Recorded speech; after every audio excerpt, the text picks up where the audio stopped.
Today, we're revealing 6 legendary power plants that can turn a weekend of wrenching into a massive payday. Stick around, because you won't believe what's on this list, and number 1 is the holy grail you'd never expect to find. Section 1, the Boss, Ford's NASCAR weapon, Boss 429. Let's kick things off with a legend born from pure ambition. We're talking about the Ford Boss 429. Imagine you're navigating the tight aisles of a scrapyard, with mountains of twisted metal on either side. You spot the unmistakable lines of a late 60s Mustang. It's a wreck, dented, weather-beaten, and probably picked over a dozen times. Most people would keep walking, but you notice the shock towers look unusually wide. Your heart starts pounding. You pop the hood, and there, beneath decades of grime, are those massive, unique valve covers. You've just found the automotive equivalent of a winning lottery ticket. The Boss 429 wasn't really built for the street. It was a weapon, designed with one purpose: to dominate NASCAR. To make it legal for racing, Ford had to sell a certain number of them to the public. This is called homologation, and it's why some of the craziest engines ever created ended up in production cars. Between 1969 and 1970, Ford, with the help of its contractor Carcraft, built only 859 Boss 429 Mustangs and 2 Cougars. That rarity alone makes them a treasure. So what makes it so special? The secret is in the heads. Ford engineers designed massive aluminum cylinder heads with crescent-shaped, semi-hemispherical combustion chambers. Think of it as a hybrid between a traditional head and a full-blown Hemi. This design, nicknamed the shotgun engine, allowed for colossal valves and unbelievable airflow. Ford conservatively rated the Boss 429 at 375 horsepower to keep the insurance companies from panicking. But in reality, dyno tests show it easily makes over 500 horsepower right out of the box. Finding a real one is the challenge. The Boss 429 was so wide that Ford had to hire Carcraft just to modify the Mustangs to make it fit. That's why those widened shock towers are your first clue. A complete, numbers-matching Boss 429 engine can command well over 6 figures. Restored Boss 429 Mustangs regularly sell for over $300,000,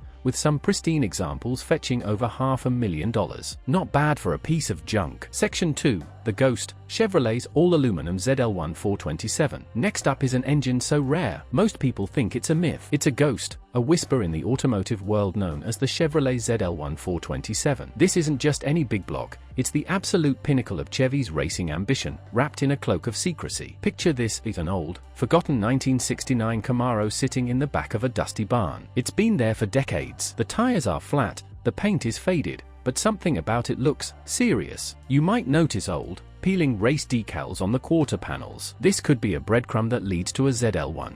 The ZL1 was born from the Central Office Production Order, or COPO system. This was basically a backdoor program that clever dealers used to order cars with options that were technically forbidden, like cramming a giant racing engine into a lightweight Camaro. The ZL1 was the ultimate COPO. It was an all-aluminum 427 cubic inch V8, pretty much a road-legal version of the engine used in the legendary Can-Am racing series. The aluminum block and heads shaved over 100 pounds off the front end, giving a big block car the balance of a small block. Like the Boss 429, its official power rating was a total lie. Chevrolet claimed it made 430 horsepower. The reality? Closer to 550 horsepower, straight from the factory. This thing was a monster designed for one thing: winning drag races. How rare is it? Only 69 Camaros and just 2 Corvettes were ever fitted with a ZL1 engine from the factory. That's it. You could buy more as crate engines over the counter, but finding a factory-installed, numbers-matching ZL1 is like finding the Holy Grail. Because they're so valuable, fakes are everywhere. A pristine 1969 ZL1 Camaro has sold for over $1 million.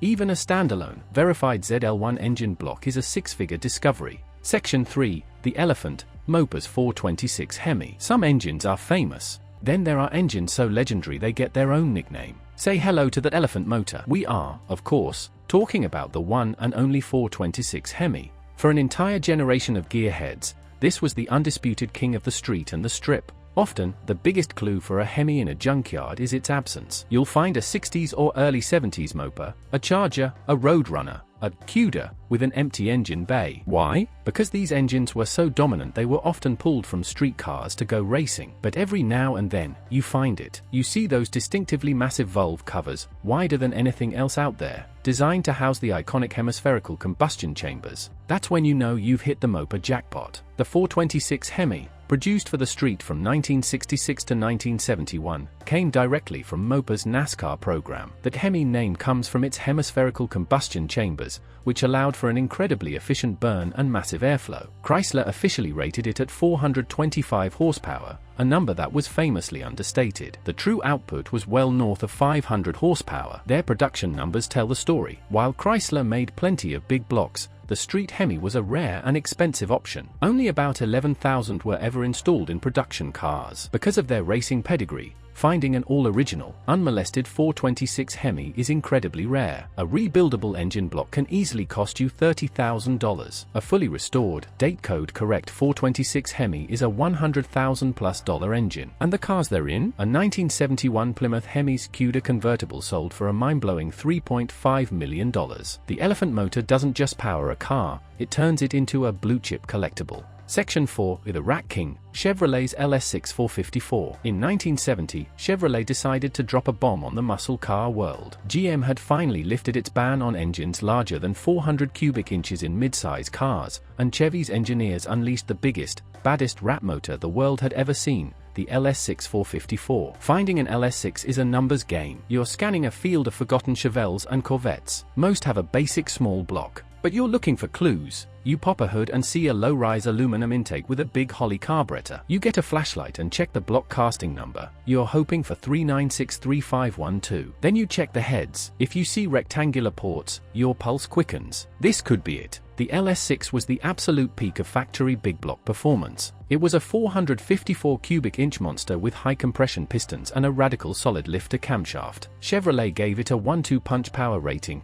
450 horsepower and a staggering 500 pound-feet of torque. It was a torque monster that could shred tires with a tap of the throttle, making the 1970 Chevelle SS a drag strip legend right off the showroom floor. While thousands were made in 1970, many were abused, blown up, and tossed aside. Surviving, numbers-matching LS6 engines are now highly sought after. A correct, date-coded block can be worth over $10,000 to a restorer. A complete, professionally rebuilt LS6 engine will trade for $20,000 to $30,000, which is a massive chunk of the value of a fully restored six-figure Chevelle SS. For many, the LS6 was the last hurrah of the golden age of muscle cars. By 1971, new regulations choked performance. Finding one today is a direct link back to that glorious, no-holds-barred era. Section 5, the underdog, Pontiac's Ram Air 4. Not all giants are built by Ford or Chevy. Sometimes, the most ferocious predators come from the underdog. For our fifth engine, we turn to a brand that always fought for respect and often outsmarted its bigger rivals,